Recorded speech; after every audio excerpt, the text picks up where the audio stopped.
Ganito ang gawin para sa mabilisang pagtanggal ng tinik ng isda.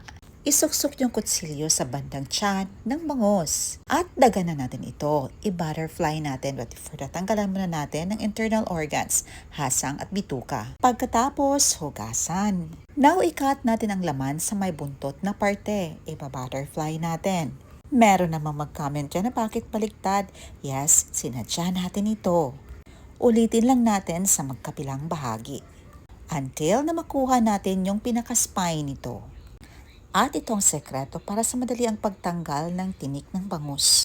Kapakapain lang natin gamit ang ating kamay para makuha natin yung pinaka-buto ng bangus kasama na din yung rib bone. Gamit ang forceps na bili lang sa pharmacy, hinila natin ang rib bone. Kinapalang natin ito. Malalaman naman natin yan dahil very visible sa mga mata natin. Yung mga line na yan ang pinakamadami sa bandang ulo. Now, idiin lang natin ang forceps hanggang sa bandang skin ng bangus at hilain ito. Mahila mo ang mga tinik nito.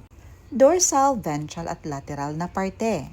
I-follow nyo lang ang line na yan at dyan nyo makukuha ang pinakamadaming tinik ng bangus. Ayon sa Google, ang bangus ay may total na 196 to 208 bones. O diba, napakadami nating nakuha. Now, i-marinate natin ito. Nilagyan ng Spanish paprika, ground pepper, garlic powder, onion powder. Pwede kayong maglagay dito ng seasoning na kasanayan nyo, toyo or soy sauce, kalamansi. Now, i-marinate at ilagay sa freezer overnight. Kinabukasan, tinango natin at in-slice.